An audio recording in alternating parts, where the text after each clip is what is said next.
भारी हंगामे के बीच वित्त मंत्री निर्मला सीतारमण ने वित्तीय वर्ष 2021-22 का बजट पेश किया। कोरोना महामारी के बाद पहली बार संसद में पेश हुआ बजट। वित्त मंत्री सीतारमण ने कहा, यह बजट कठिन परिस्थितियों में तैयार किया गया।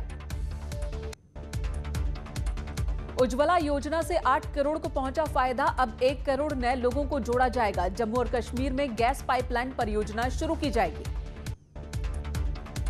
वित्त मंत्री ने कहा, 75,000 करोड़ रुपए से अधिक किसानों के लिए सरकार लगातार काम कर रही है। लागत से 1.5 गुना ज्यादा देने का प्रस्ताव। गेहूं की खरीदारी के लिए 75,000 करोड़ के फंड का ऐलान।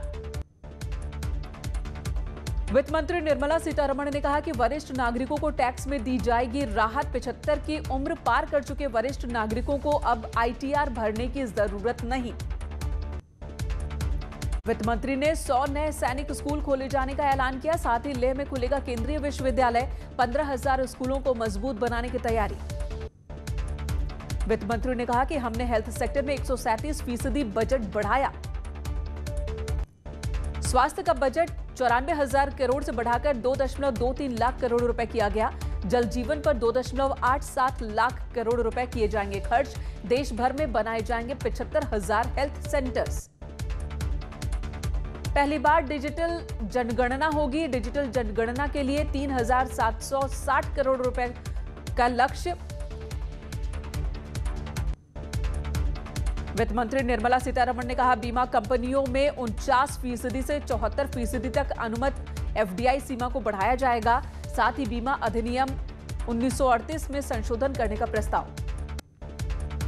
वित्त मंत्री ने अफोर्डेबल हाउसिंग में छूट दी, 1 साल के लिए बढ़ाई। मोबाइल फोन होंगे महंगे, सरकार ने कस्टम ड्यूटी बढ़ाकर 2.5% किया।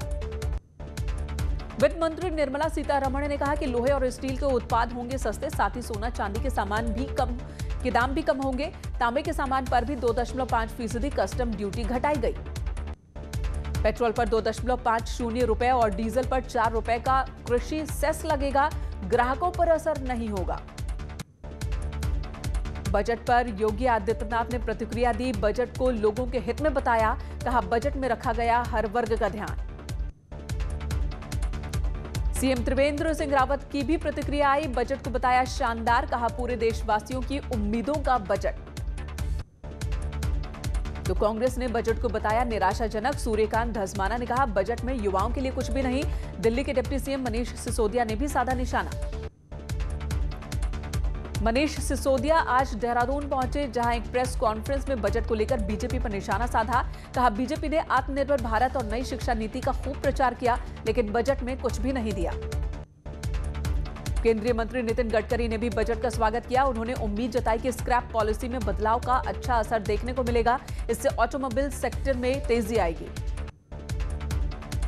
आम बजट पर अनिल बलूनी ने ट्वीट किया। कहा, यह बजट गांव, गरीब और किसानों के कल्याण के साथ ही देश के सर्वांगीण विकास का बजट। किसान नेता राकेश टिकैत ने बजट पर कहा कि सिर्फ MSP से काम नहीं चलेगा। किसानों की आय कैसे बढ़े, इसके लिए सरकार को कोई कदम उठाना चाहिए। मेरठ में भी बजट पर किसानों ने अपनी प्रतिक्रिया देते हुए सरकार की जमकर तारीफ की। कहा, मोदी की नीयत पर हमें भरोसा। एक कविता के जरिए मोदी को कलयुग का अवतार बताया। यूपी कृषि मंत्री सूर्य प्रताप शाही ने भी बजट पर जताई खुशी। किसानों के लिए बेहतर बताया। अखिलेश यादव ने बजट को बताया निराशाजनक। मायावती ने सधी हुई प्रतिक्रिया दी। कहा, अपने वायदों को जमीनी हकीकत पर लागू करे सरकार। बजट पर झूमा शेयर बाजार। BSE खुलते ही सेंसेक्स में 500 से ज्यादा अंकों की तेजी। 46,600 के ऊपर सेंसेक्स।